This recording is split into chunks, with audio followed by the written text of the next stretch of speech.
Good evening. Arnava, are you here? Good evening, madam.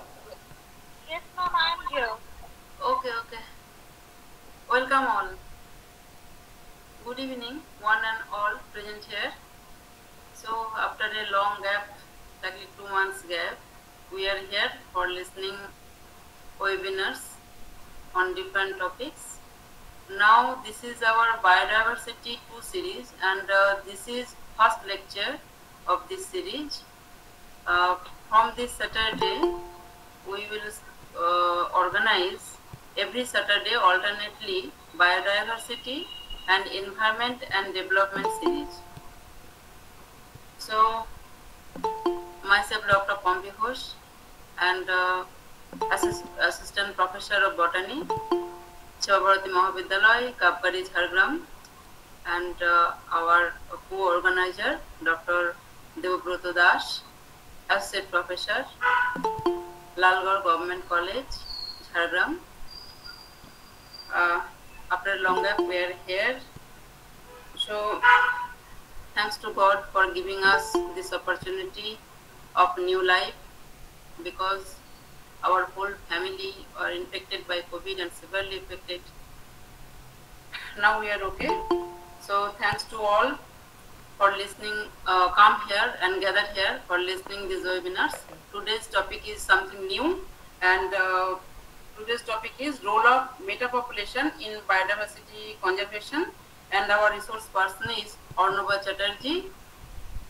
Uh, now, now I would like Dr. Devabroto Das to hand over this mic. Our co-organizer of this webinar, to introduce our today's resource person and welcome her.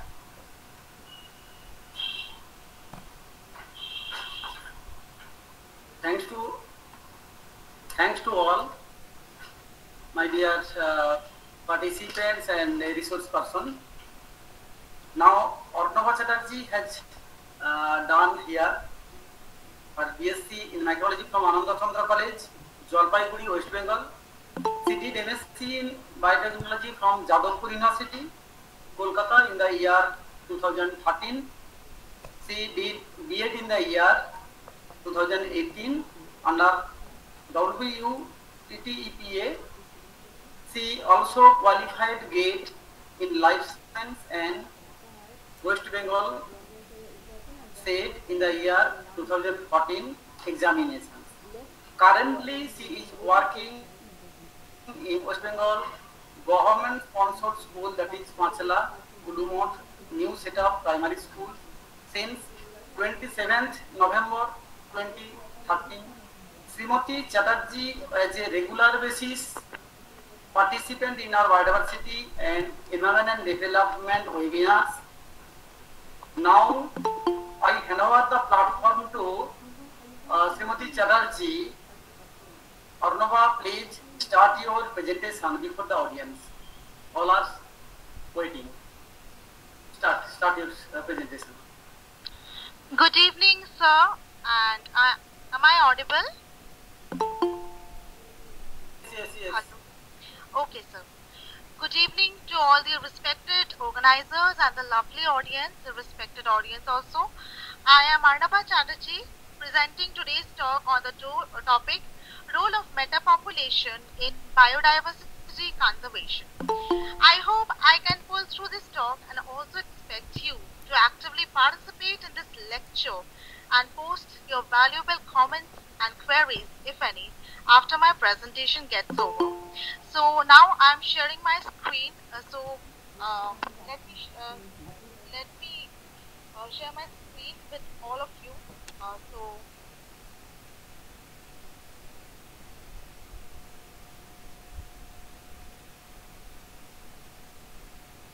Okay, I hope that everybody can see this blank screen. Now I'm sharing this PowerPoint presentation. So is it visible, sir? Yes. Okay, sir. Okay, sir. Thank you for of clarification that the screen is visible. So here is my presentation on role of metapopulation in biodiversity conservation, which is a very recent topic. Or rather, I would say that metapopulation is actually a topic of research in Western workers, and many researchers have also studied extensively in this role of metapopulation with reference to biodiversity conservation. So let us begin. So I'm changing the slide to the second slide. So as my topic of discussion is metapopulation and its consequent impact on biodiversity conservation, we have to first get a clear understanding about the term metapopulation itself. According to Greek language, meta emphatically means beyond. I'm pretty sure that many of us have heard the terms metacognition, meta-economy, metaphysics, and as a student of general biology, the term metagenomics is also quite familiar to us. Likewise, metapopulation will mean something which is more than just a population, or rather a population of populations. As per transliteration, the term meta means more comprehensive or transcending. Hence, from a scientific perspective, a metapopulation consists of spatially separated populations of the same species which interact at some level. By the term population, I want to say that population here means of individuals of same species living in a particular place at a particular time, like human population. So, and for example, we have a monkey population. For example, we have sparrow population. So, population is just only one individual, one type of species, individuals of one species living at a particular place at a particular time. So, this is known as population if all of us know the meaning of population. So, a metapopulation consists of spatially separated populations of the same species, as I told already, which interact at some level. The term was coined by the American biologist Richard Levins in the year 1979. Okay, a metapopulation is generally considered to consist of several distinct populations living together with areas of suitable habitat which are currently unoccupied. In classical metapopulation theory, or the Levins theory, which we will discuss later, each population cycles in relative independence of the other populations and eventually goes extinct as a consequence of demographic stochasticity. Now, what is the meaning of stochasticity? Stochasticity actually means fluctuations in the population size due to random demographic events. So, if the smaller the population size, the more chances of inbreeding, depression, infertility, and more prone to extinction. Although individual populations have finite lifespans due to all these demographic fluctuations, the metapopulation as a whole is often stable because immigrants from one population, which may, for example, be experiencing a population boom, are likely to recolonize habitat which has been left open by the extinction of another population.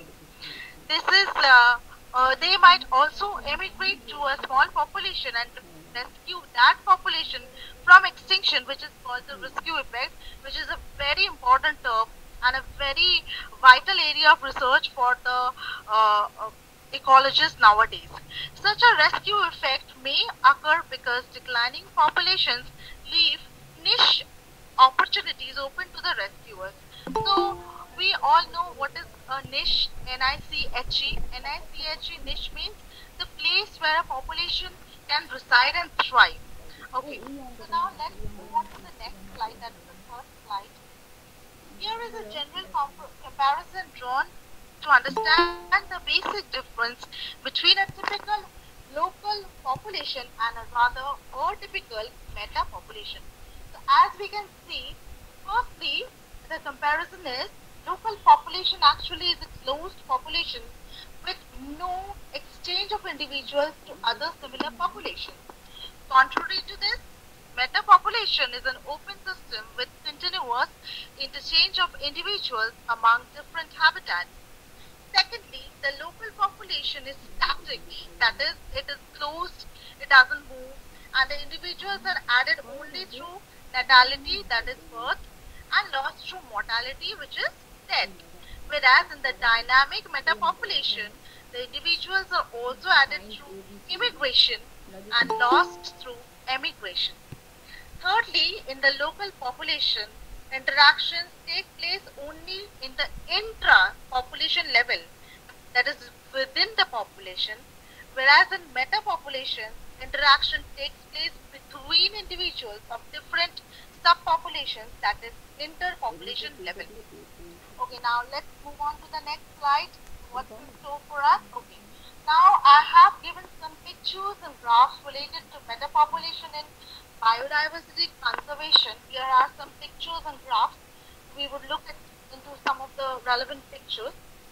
So, likewise I said, if our family is the local population, then a befitting example of metapopulation would be our relatives and extended family members who do not live with us every time but occasionally visit us. And they come to our house, they live with us for some time, they also like go back to their respective places. So which we can actually compare with metapopulation in terms of immigration and emigration, like the individuals from other related populations can immigrate, can come to this population and can also emigrate, can move to other populations. So in this way, this is a very simple example of the difference between local population and the meta population. Okay. Now in the next slide, we can see the existence of meta population in several biogeographical environments like the aquatic and the terrestrial habitat. Here we have groups introduced from different populations, and some species of swallowtail butterfly live in different places. We all love butterflies. We love butterflies to watch. They are very pretty. So butterflies are also coming from different other populations, like they interchange their populations. So this is also an example of metapopulation in biogeographical environment. Okay.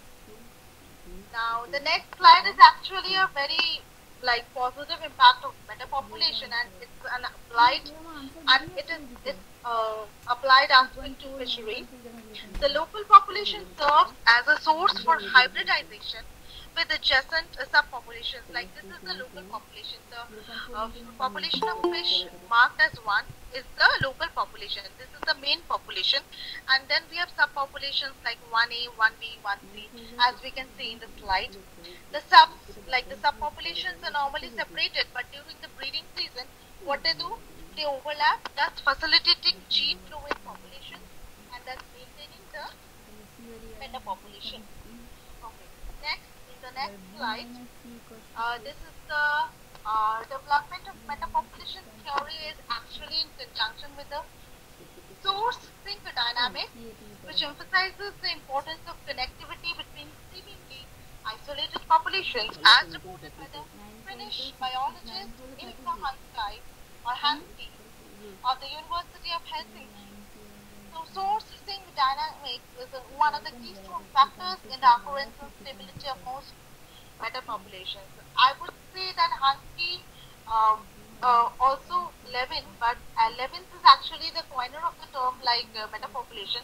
But Hansky has done a lot of work, like most of the work on metapopulation which I am presenting to you all is actually most of the work has been done by Hansky et al. So a big respect to him. Okay. Then the next slide. So these are the Google Lens slides.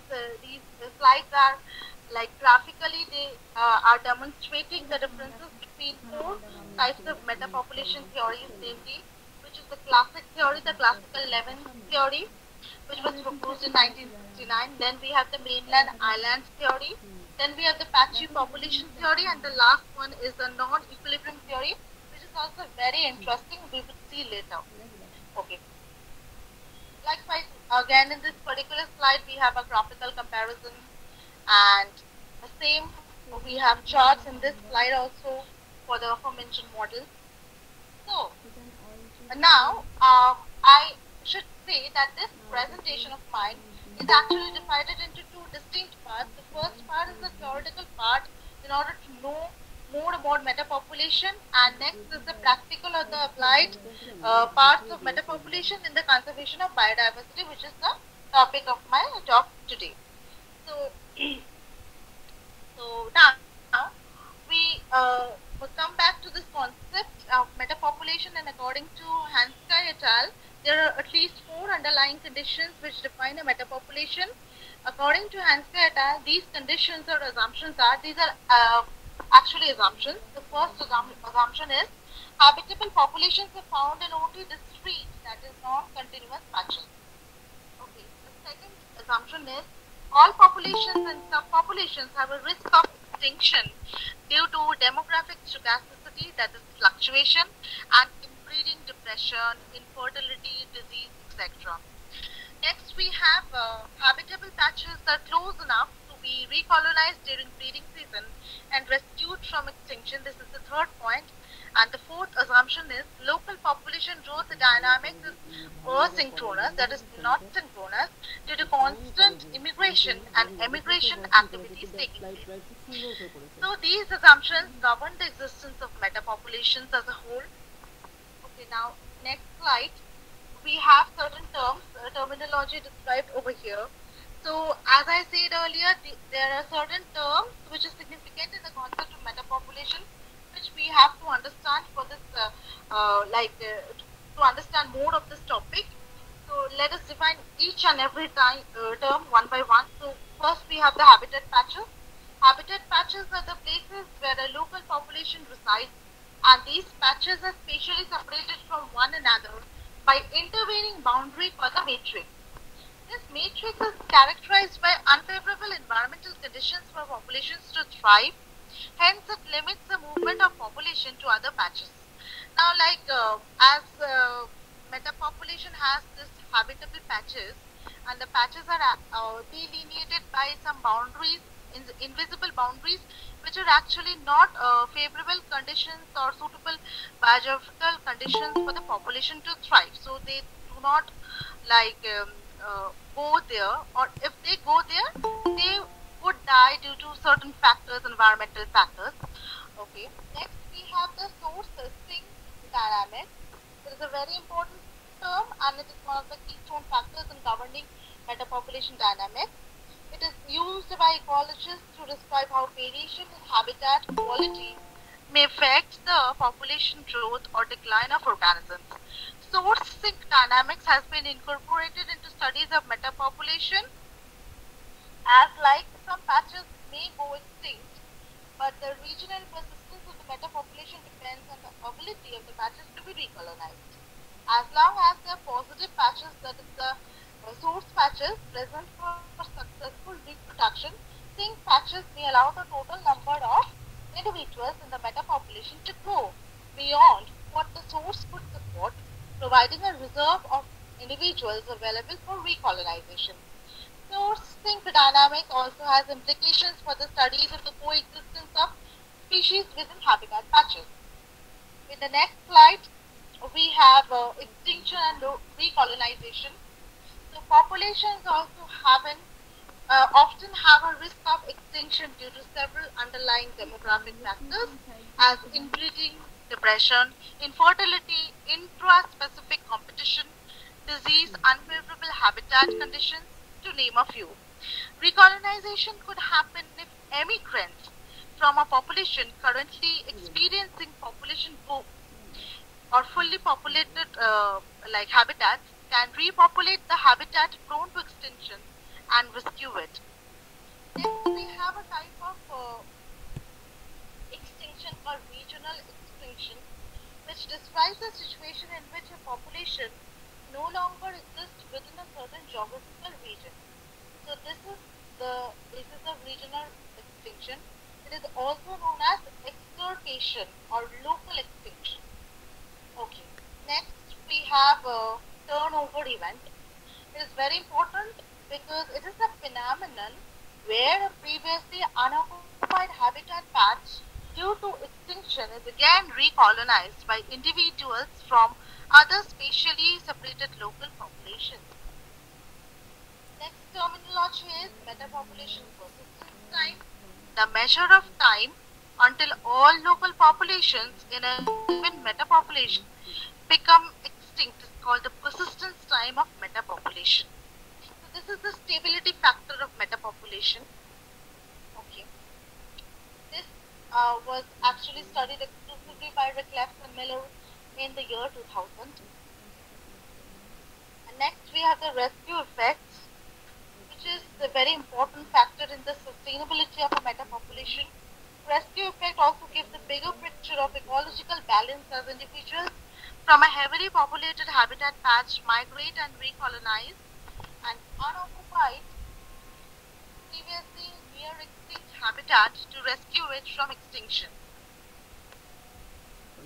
Okay. So now after having defined all the terminology for metapopulation dynamics, we are actually looking into the dynamics of metapopulation. Basically, it is governed by two sets of processes operating at two distinctive spatial scales. The first one is the local scale, which says that the individuals move within the habitat patch and population changes are governed by demographic factors like natality rate, that is the birth rate, and mortality rate, that is the death rate. Whereas the regional scale is essentially interaction between habitat patches and population changes are governed by rate of immigration and emigration respectively. Okay. Next we have talking about various models of metapopulation theory. Harrison in 1991 exclusively identified at least 4 different types of spatially dynamic populations, namely classical metapopulation model or Levin's metapopulation model. Next we have the mainland island model. Next we have the patchy population model, and last one is a non-equilibrium population model. So let us have a look into all these models in a detailed manner. Okay, so first we have this Levin's model. Coming to the first model, it was proposed by Richard Levins as early as 1969, and it is based on the framework that individuals of the population reproduce and die within local patches of the habitat, and their offspring disperse into other patches. All local population, metapopulation is in stochastic equilibrium between local extinctions and colonizations of currently empty land with suitable habitat patches. So, it says that metapopulation exists in a homogeneous habitat divided into subpopulations, and the offspring disperse randomly within the habitat. This is the simplest model of metapopulation as proposed by Levins. Let's look into more complex models one by one. Next, we have the mainland island model, which is actually known as which is now taken as the sole model for metapopulation, because it is actually befitting model for explaining all the phenomena occurring in biogeographical regions. This model is very significant because it assumes that a large population with smaller, that is island or satellite populations, is found in one big mainland habitat. So the large population is like the mainland, and the smaller populations are like satellites or like the island populations. So the large mainland population is often treated as the source, and the smaller island populations are treated as the sinks. The mainland population never goes extinct due to recolonization of the habitat by other subpopulations, leading to the rescue of the population from extinction. Like I said, I have shown you a slide previously of fishes, where the slide having number 1, the labeling is it can be compared, it can be said 1C, 1A, 1B, and 1C are the island or satellite population of fish. Okay, so this model is very important because it is used for applications of metapopulation in biodiversity conservation. Next, we have the patch-occupying metapopulation model or the patchy population model. Patch-occupying model states that populations exist in habitable patches, and these patches are interconnected through migration. Again, due to recolonization as rescue effect, the overall population patches are stable and can exhibit several patterns of place occupants like clumps of and frequent interbreeding between population patches is also there. So patch occupying model is again, it has three subtypes, namely spatially explicit model, spatially implicit model, and spatially realistic model. Let's have a quick look at the three subtypes. So, in the spatially explicit model, it assumes that local population, spatially implicit model assumes that local population are equally interconnected and have independent dynamics rather than measuring distance between patches and the density at each patch. It only tracks the population of patches being occupied at a time. It is actually similar to Levin's metapopulation model. Next, we have a spatially explicit model. In comparison, it is more complex than the previous model, and it tracks density-dependent migration by organizing patches as cells on a grid. Like when scientists are extrapolating these the data, so they are actually organizing these patches as cells on a grid of Excel or sheet or something like that. It assumes that local populations interact with nearby patches. It also qualitatively considers the presence or absence of a species in each patch. Then next we have the spatially realistic model, which is the hardest to build about metapopulation dynamics. The previous two models, like spatially explicit and implicit, can only make qualitative considerations or measures, but this model uses geographical tags. Then we have a incidence function and also other statistics to measure a patch's geometry in a given metapopulation at a given time and on the scale of real-time scale. Okay, next we have a very interesting rather an exception to this metapopulation model, which is also non-equilibrium model. So contrary to the basic theory and stability of a metapopulation, the non-equilibrium model is an exception to the rule. It states that a metapopulation is also prone to normal demographic events and subsequent extinction, and no rescue effects happens to check extinction. Rather, habitats open due to extinction of previous species are recolonized by entirely new species, and divergent evolution of new species occurs. If we remember Darwin's finches and adaptive radiation, then this model can account for that. Okay. Next we have intermediate model. So no one model can define all the factors happening in real time. So the stability of a metapopulation is dependent on not a single model, but rather a combination of two or more models. So this intermediate model of metapopulation dynamics is the one which exists naturally and controls the metapopulation characteristics, as scientists use this type of model.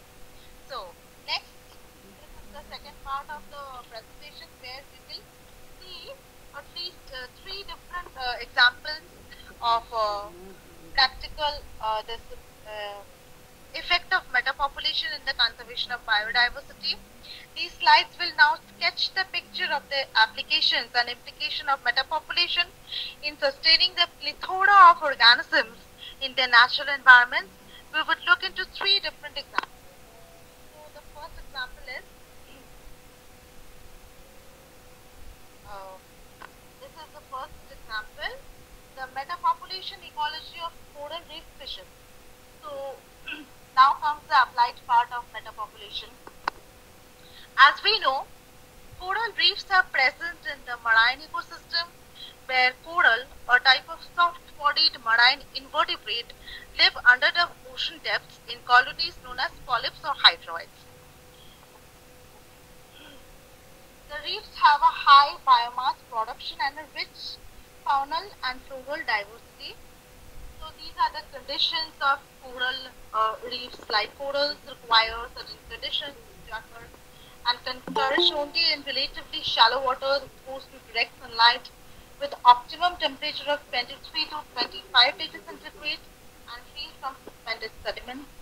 The structure of a reef is formed by the calcareous skeleton, that is calcium oxaloskeleton, that houses corals, a type of soft-bodied, radially symmetrical marine invertebrate of the phylum Coelenterate. Individuals of a colony are called polyps or hydroids. So, in the next slide,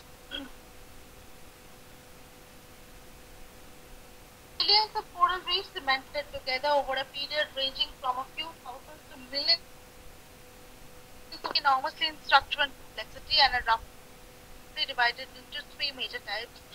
To be very frank, coral reefs are very beautiful to see. Like if I have seen a lot of YouTube videos of coral reefs where divers are diving and the reefs are visible. They are actually very green and multicolored, and so very good to see at very beautiful looking. So these types are actually fringing reefs. The first type is the fringing reefs.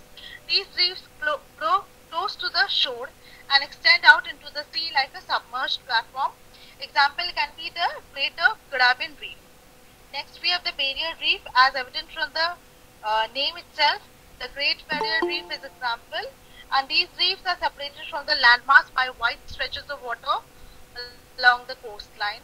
And next we have atolls, an interesting type of reef characterized by a roughly circular ring of reef surrounding a lagoon. Example is the Pacific Ocean atoll, like the atolls present in the Pacific Ocean. Okay.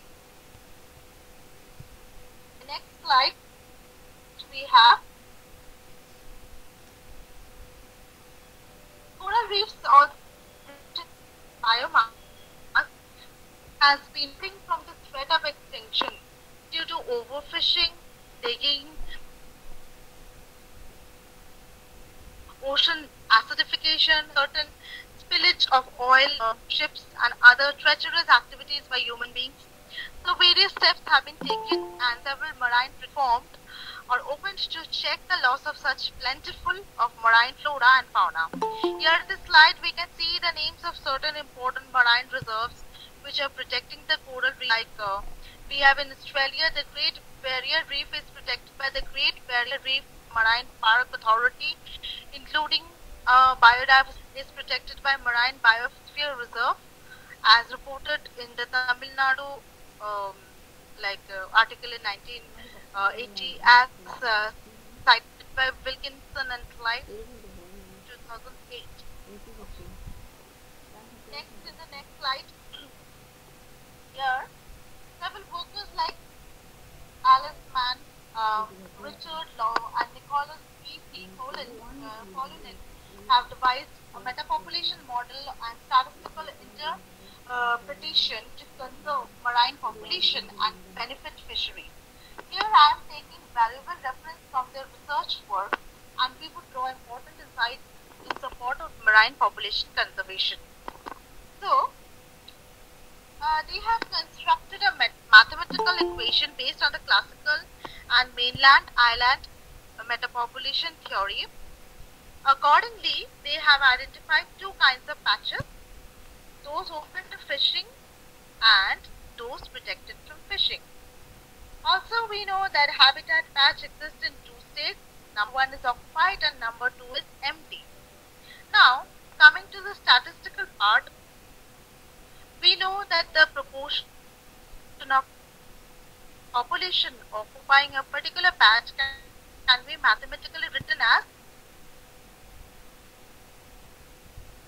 greater than equal to 0 than equal to 1, where 0 means empty patch and 1 means fully populated patch, which is at the verge of population growth. So P between these, but as we know, local population is prone to extinction. Would have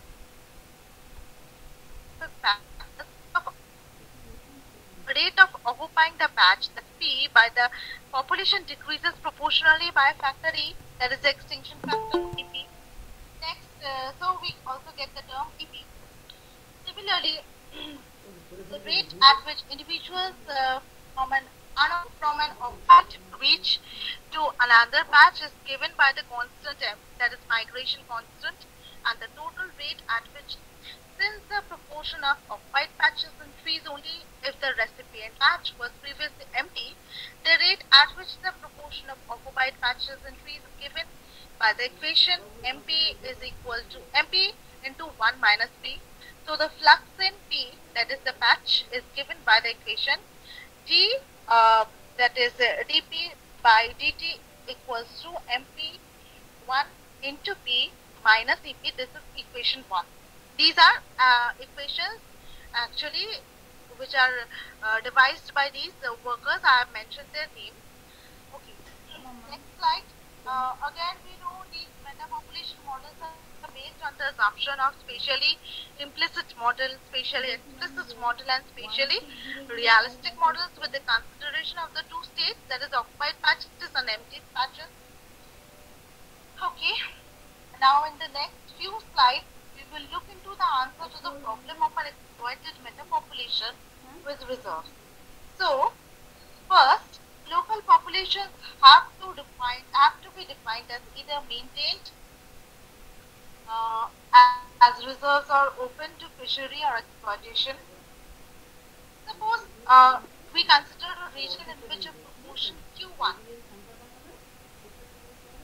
of the patches is to be held unexploited as marine reserve, and a population Q2 where Q2 is 1 minus Q1 is said to be explained to be the principal parameter controlled in the management of the fishery.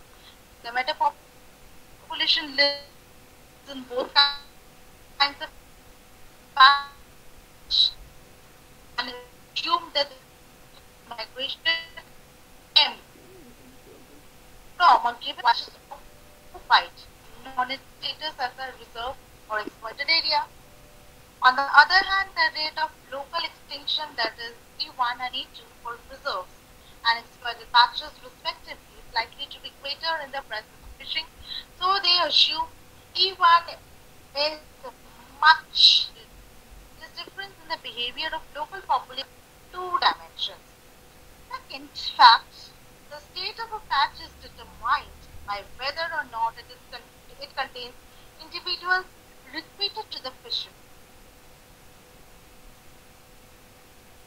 These are practical applications. Okay, so if it is also like very complex to understand, don't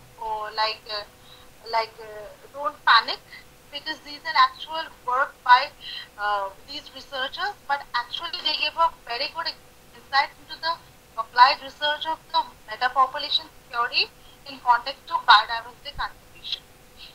The proportion of reserve patches and of exploited patches in which restricted individuals are present, and these conditions appear since migration is independent of whether the donor patch is exploited or maintained as a reserve. The total rate of successful migration is the product of M into P1 plus P2.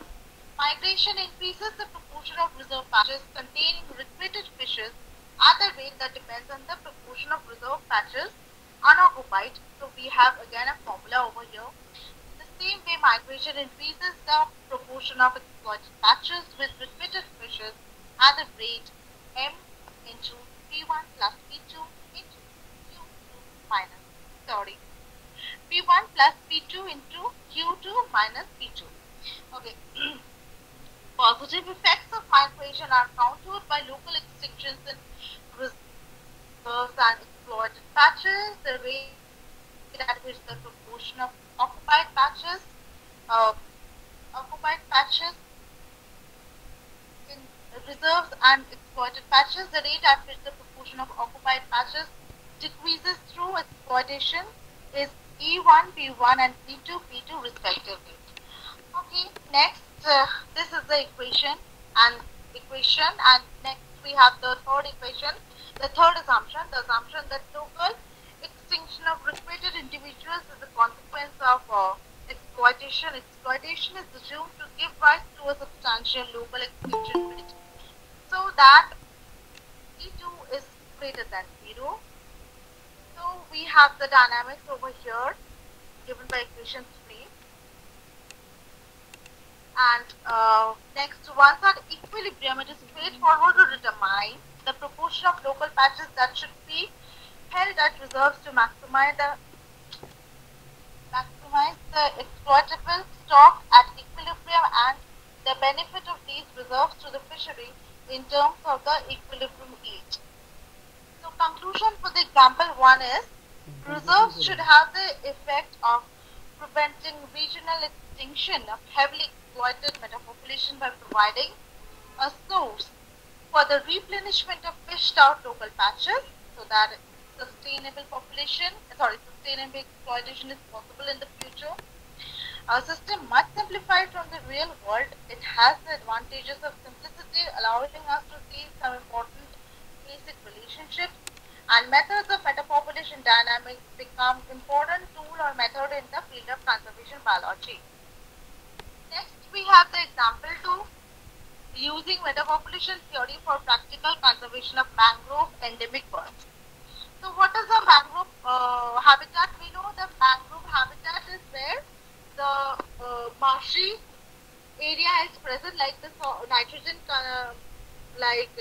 salt is very high, salt concentration is very high, and we have the Sundarbans as a mangrove area in West Bengal as well as in Indian subcontinent. So metapopulation theory is also appropriate for analyzing fragmented landscapes because it combines empirical landscape features with species-specific information to produce direct information in metapopulation extinction risk. Mangroves will provide an ideal model landscape because they are of conservation concerns and their patch boundaries are easily delimited. Studies were conducted on the global metapopulation capacity for 99 metapopulations of 32 different bird species endemic to the mangroves of Southeast Asia. Endemic means that is, those species are found in that area only. So methods applied were the spatially explicit metapopulation modeling, the like equations we have seen earlier is also applied over here, and the findings are very interesting. So researchers were mapping avian mangrove richness. They classified 106 species as mangrove specialists that live together, together occurred on all continents where there are mangroves. Okay. When restricting the list to endemic species, they identified only 32 different species, again found on every tropical continent. Now we have those findings also, like metapopulation sensitivity to average dispersal distance. As a species dispersal distance increased, they found that the metapopulation capacity also increased, but not considerably. As a dispersal distance 100 meter to 5,000 meter, there was a 9.9% increase in lambda for A. Bucardia or 13.7% for B. sanguineus and a 3.6% decrease for A. leucogaster. Now we have changes in metapopulation capacity across the 32 different endemic species. Researchers also identified as say 99 separate metapopulations. Of these, 94 experienced decline in mangrove cover over 2000 to 2015. 9 metapopulations experienced a small loss of habitat but no change in metapopulation capacities, while the remaining 85 saw a decline in metapopulation capacity. Why? Because they did some case study also. So fragmentation of very large patches and prioritizing individual patches are the case study 1 and case study 2 respectively. Let us have a look into these two case studies. So fragmentation of very large patches shows one of the largest decline in capacity. The mangrove robin population occurred along the southern half of Taktu, New Guinea. The largest patch was severely fragmented somewhere around 2011, possibly due to a flooded river, splitting it into about 50 different patches. Okay. And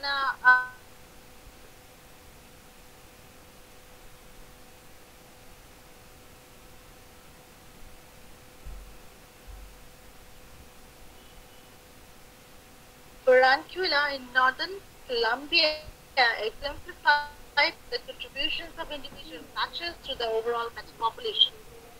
So patches with the most area were least likely to contain populations that were extirpated, that is, locally extincted. They had gone through local extinction. So these are the supporting images.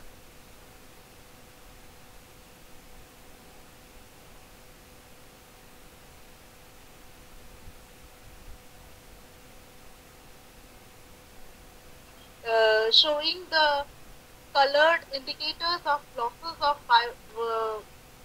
biodiversity in different parts of the world. So let us have a look into these losses. So the very first loss is due to fragmentation, which is very deleterious. Loss of habitat results in wildlife population decline in wildlife population, local extinction or extirpation, particularly large mammals, increase in marginalized habitats. Okay, here we have Miss Waldron's red columbus of West African endemic believed to be extinct across its range. A beautiful action. Next we have fragmentation causes forest edges to recede. Okay, edge effects can be pronounced by harshness of the matrix, incidence of fires, changes in biotic and abiotic features, aquatic and invasive species. Receding edges leads to increased impoverishment of the habitat interior, as reported by Gaskell 2000. Global biodiversity conservation, which is pure and consistent, maintaining representative networks of natural habitat is a criteria for protected areas. Eliminate threats to species like poaching, hunting, etc. Sustainable use of natural sources, which we actually do not realize, and access and benefit sharing. Okay, we humans are very selfish. We are concerned with our own dot and we do not share. But actually, if we share certain resources, then the biodiversity as a whole can be conserved properly. But the extent to which we are integrating these effects in broader landscapes remains questionable, as I already said, due to human activities which are very deleterious. So we have landscape scale conservation, integrating the management of protective areas, watersheds, integrated forests and farms and plantations to process this effect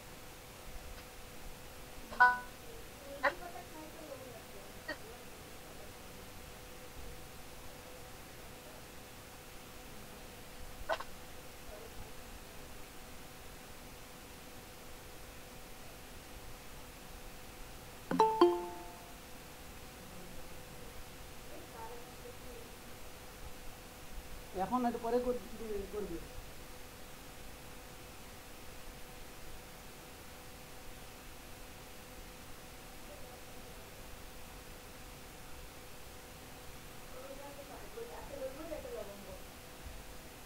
population, which is actually a very recent discovery and a very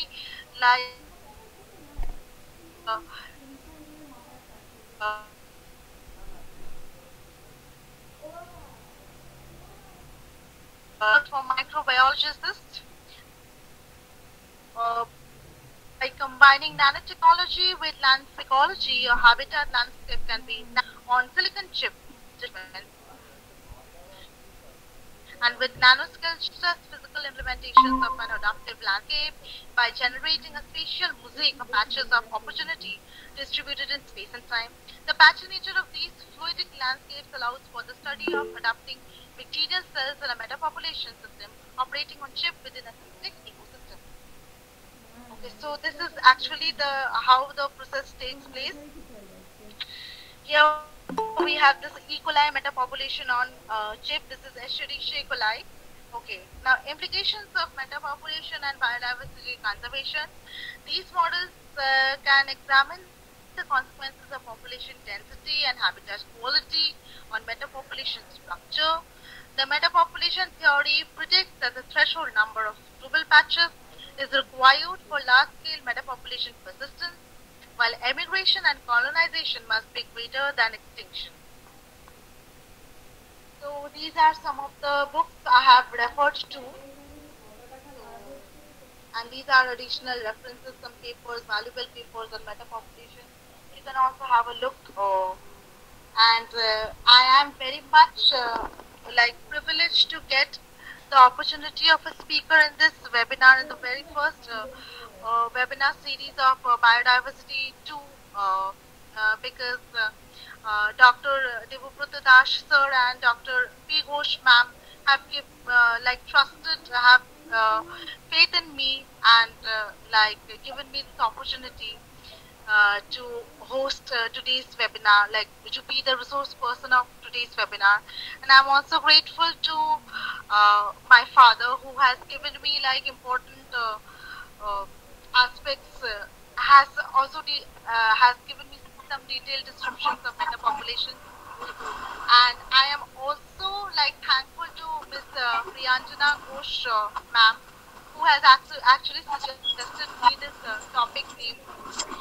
And so here I am ending this presentation. Your comments and questions are welcome. Thank you so much for listening.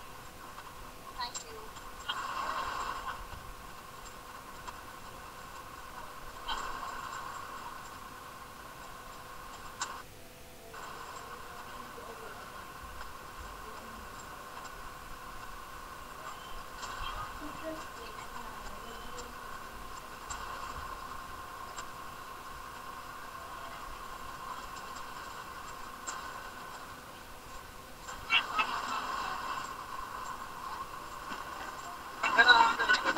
Thank you, Arnaba. Thank you, ma'am. Thank you, ma'am. Actually, I lost my connection. Okay, Okay, ma'am. thank you Ma'am, for your well-explained ma'am? presentation, actually. Ma'am, From the first series of Biodiversity 1, yes, ma'am. Yes, ma'am.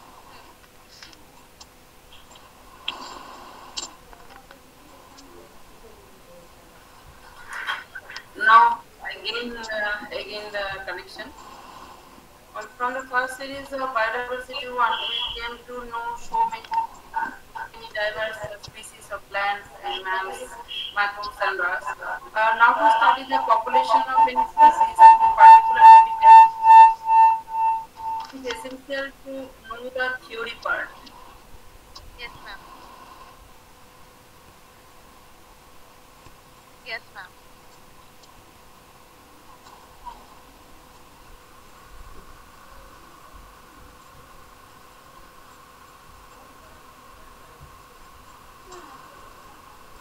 Hello, ma'am.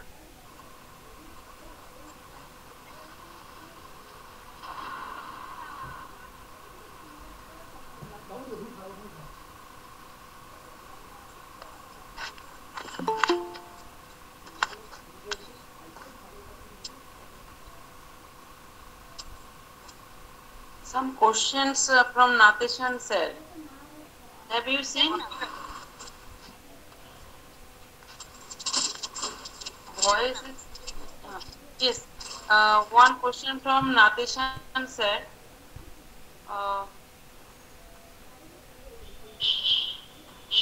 But I am question is from very beginning. Have you seen this question, Arnaba? Ma'am, let me see. Let me check the questions. Okay, ma'am. Okay.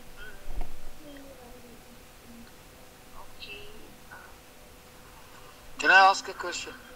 Yeah, definitely. Okay, this is Dr. Pradeep Desai from Ahmedabad. Yes, yes, My question yes, sir. is this meta population which is developing, is it repetitively developing at the same place from one place to another, or they choose Uh, different places? Actually, meta population is existing in all the places, sir. But actually, certain places are very much of interest for ecologists, so they choose those places to study. But meta population as a whole, if you consider the world, world population and the diversity, so meta population is also present everywhere. So, as we can say that the population is actually um, it is more comprehensive than the local population. So we can the individuals of one population can migrate to another population, and this is a very interconnected network, and it is repeating and it is continuously evolving. So. Thank you. Thank you.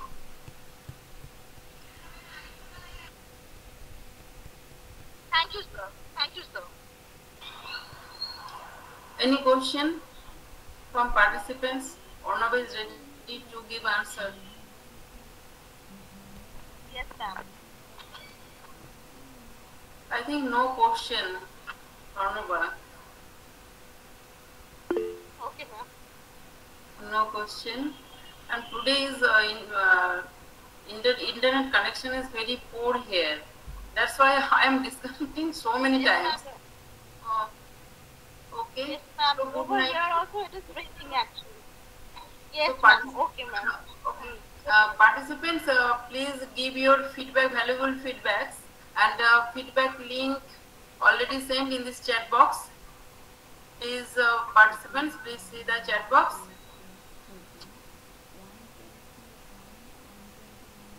We'll meet you again on next Saturday with NDEP 1. NDEP 2, lecture 1.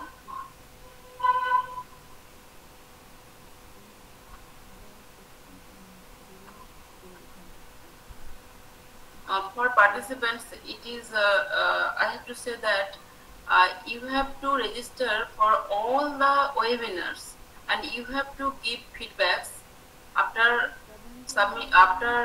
completion of the webinar, and after completion of 10 webinars of each series, we will provide you one composite certificate with the name of all the resource persons, their topic, and the hours you spent in this webinar. Individually for all webinar, we are unable to give you certificate.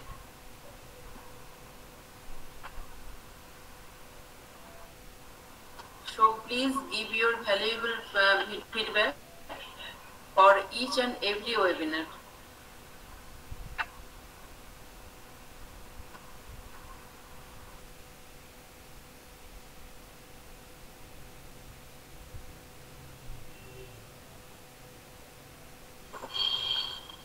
Dear participants, we will post next webinars related link for registration. Please go to the Telegram group as well as WhatsApp group, that is existing WhatsApp group. So from these groups you just give your registration for next webinar. And next webinar is, that is NDEP, Environment and Development, Series 2, Lecture number 1. Thank you. Good night. Good night, sir. Thank you, Garnaba. Thank you. Nice meeting. Thank you. So we are at the end of this webinar. So good night to all. Thank you.